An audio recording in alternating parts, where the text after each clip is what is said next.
Peacetime.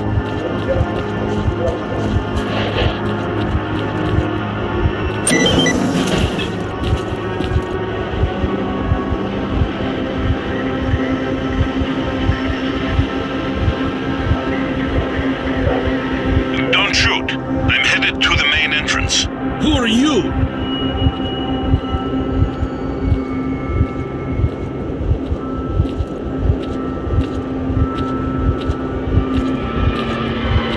My name is Strelok.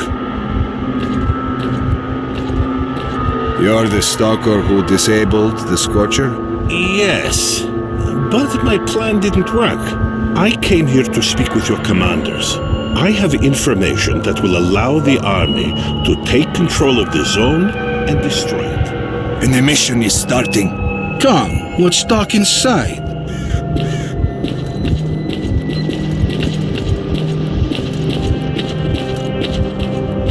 We've got a problem. Our choppers are crashing for reasons that we've not understood yet. Until we work it out, there won't be any helicopter support. The only way to get to the borders of the zone is on foot. The reasons are obvious. There are many anomalies in the air, especially in the center of the zone. We had a map with the safe air corridor between anomalies, and the helicopters had emission protection systems. That's odd. You're telling me you haven't noticed that anomalies move around after an emission. Some disappear, and new ones show up in different places, which makes your map of anomalies effectively useless. So that's what it is. What? Emissions don't just follow one another. If you can scan the area and identify all the anomalies, the choppers will be able to collect us safely, provided they're dispatched right after an emission. We must inform the HQ of this as soon as possible. I'll contact my commanders right after the emission. Lieutenant, get him on the line as soon as you can.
mission is over.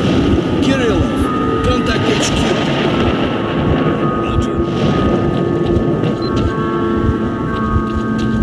HQ on the line.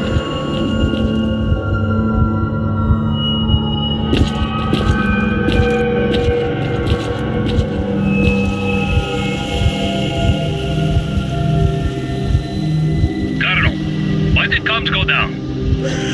Because of the emission, it's impossible to establish comms during one. Okay. Alright, listen up. Operation Fairway is being taken over by the USS. Is Major Dektar there?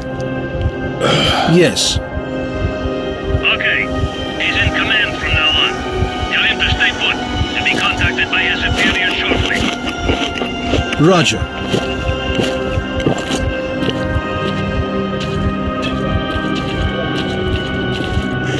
Major, do you read me? Major Degtyarev here.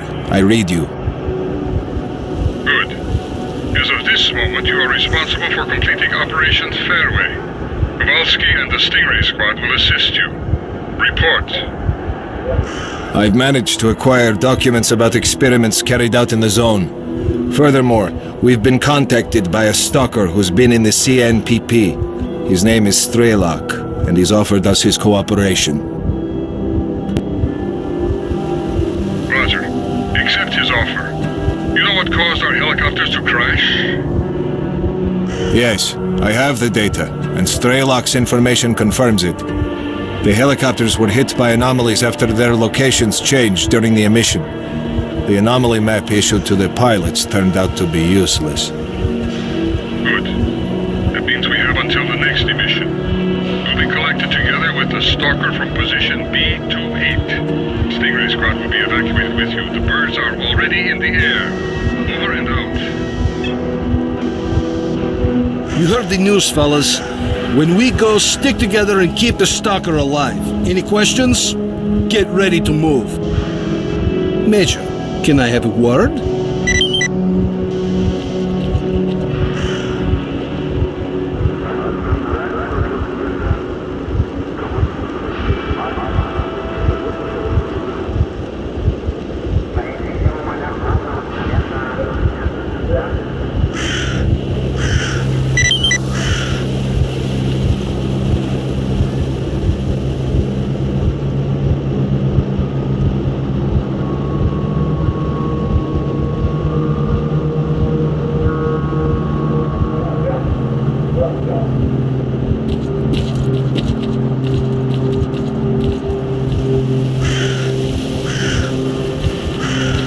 Move out, squad.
About a dozen zombies in the building.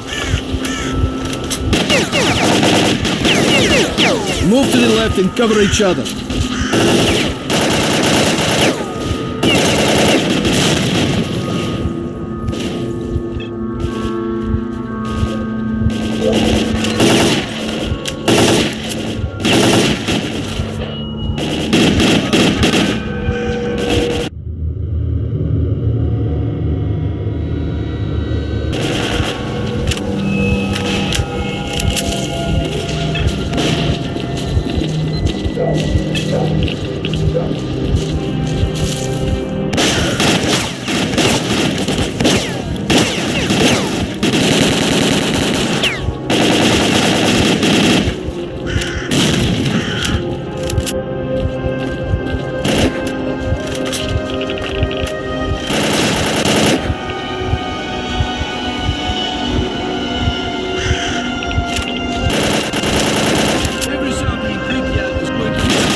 zombies.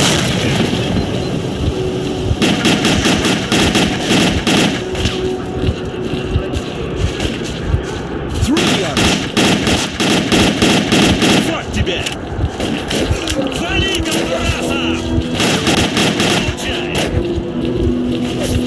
Stingray, where are you?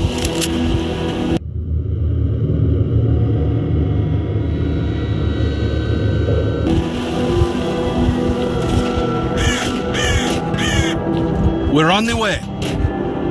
Our orders are to take off if we come under attack, so hurry the hell up! Roger that. We'll be there soon. Stay alert and follow orders. We're real close to the evacuation point. Let's move!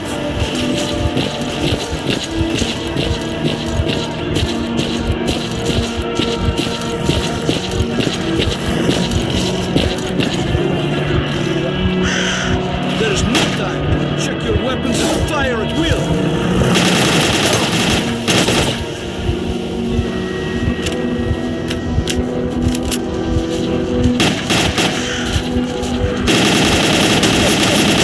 Fire at will. Go!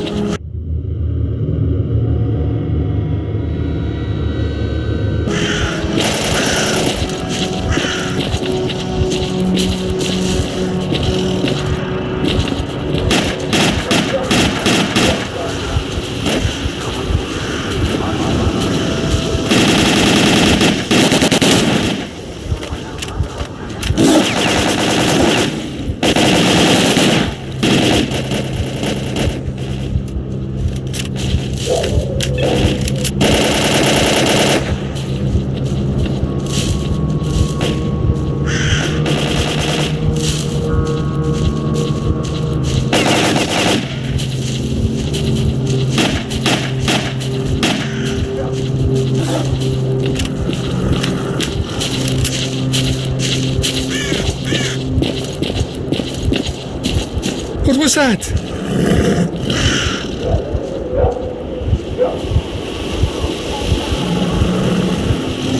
Don't stop. Keep moving. It's here.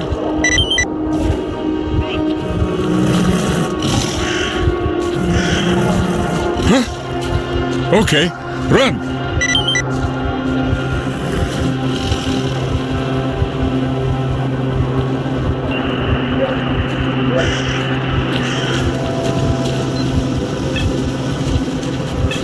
Get ready, men. Major Detainev, we're taking heavy fire from an unidentified enemy. We cannot hold out for long. Shit.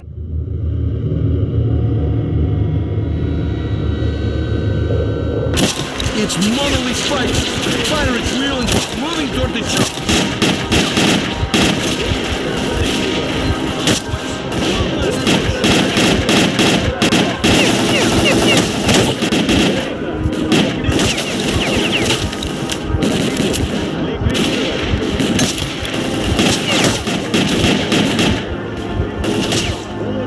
To the choppers, go! Go! Go!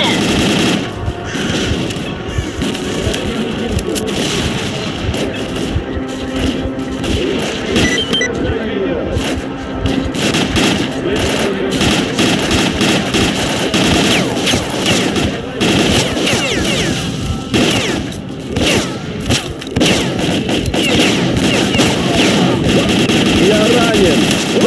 Искореним врагов монолита!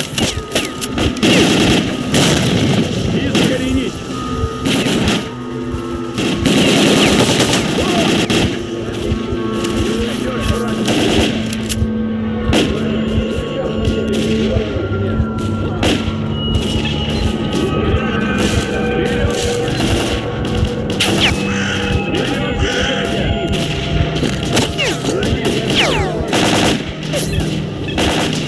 Искоренен!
Major Dictator, we're ready to go. Get in that chopper.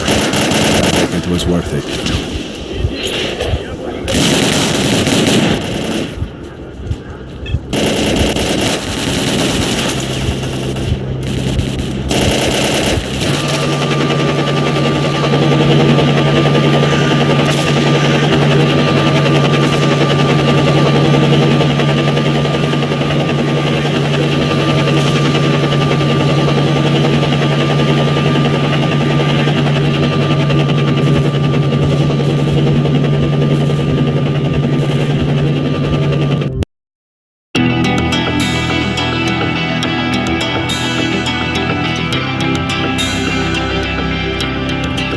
As a reward for successfully completing his investigation, Degtyarev was offered a promotion to colonel and the position of mission coordinator.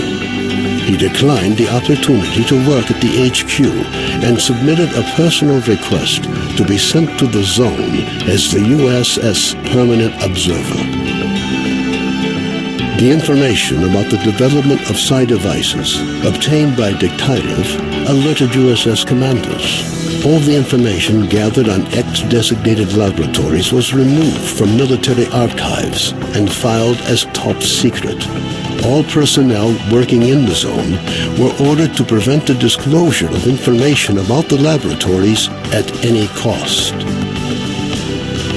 Several experimental samples were made on the basis of technical documents for Item 62. Following a set of test trials, it was decided not to go ahead with large-scale deployment of the weapon due to the high cost of ammunition. Nonetheless, it would be reasonable to assume that further development of the Gauss rifle is ongoing. Skadovsk became home to any and all who could reach it. Fierce stalker resistance did not stop the bandits from making regular and ultimately unsuccessful attempts to establish their so-called order on the ship. Despite this ongoing struggle, the Skadovsk carried on its unique brand of life. Unfortunately, it didn't last long. Bloodsuckers from the lair near the Skadovsk found the way to the ship. When bloodsucker attacks began to occur, even in broad daylight, it was decided to mount an assault on the lair. Unfortunately, the hunters failed to advance deep into the tunnels, and soon afterwards, a wave of bloodsuckers annihilated all the ship's residents in one fell swoop. A fragile balance was reached between freedom and duty squads at Yanov Station. Tired of the endless struggle, fighters of both factions started leaving their squads and joining the Free Stalkers. Professors Herman and Ozersky were forced to cut short their scientific research in the zone due to a lack of data. On returning to the outside world, the two scientists proceeded to engage in unrelated work. Gary's stories about the Army's fate scared stalkers away from Pripyat. The few who dared to venture into the city ran into inexplicable phenomena, which added further dark strokes to an already gloomy picture of the dead city. The area around Yanov Station gained a reputation for being one of the most dangerous places in the zone. Fewer and fewer stalkers make it back from raids, many dying at the hands of mutants within view of the camp. One of those missing is Trapper, who set out to track down a chimera on what appears to have been his last hunt. Rumors of Zulu's fate reached the leader of duty, General Baronin. Counter to most expectations, Baronin decided to posthumously award Zulu with the Silver Shield, duty's highest decoration. Vano headed off to the freedom-controlled military warehouses, but his cheerful personality and optimism quickly earned him the popularity they merited. Ultimately, he took charge of a small group of researchers involved in investigating anomalous areas. The list of casualties suffered in the course of Operation Fairway was amended with yet another name. Senior Lieutenant O.N. Sokolov died in the line of duty. A group of stalkers was forced to seek shelter on Noah's old barge during a particularly powerful emission. When the barge was attacked by a horde of snorks afterwards, stalkers were forced to concede that the barge was as good a defense against mutants as anything they'd seen. Even more astonishing was a litter of pseudo-dog puppies that Noah himself led into battle against the snorks. Having overcome his alcoholism, Cardin left the Skadovsk. Stalkers said he went to look for his missing friends. Several days later, he returned, suffering from wounds and radiation poisoning. As soon as his wounds healed, he left the zone for the second and final time. Strelok passed on the information he obtained on his trip to the Chernobyl NPP to the USS commanders. This prompted the government to create a scientific institute for research of the Chernobyl anomalous area. Strelok took up the position of chief scientific consultant to the institute. When Colonel Kowalski, commander of the Stingray Group, returned from the zone, he was forced to explain the reasons for the failure of Operation Fairway. Following a dragged-out investigation and the brass's failed attempt to make him the fall guy, the colonel was finally given an honorable discharge.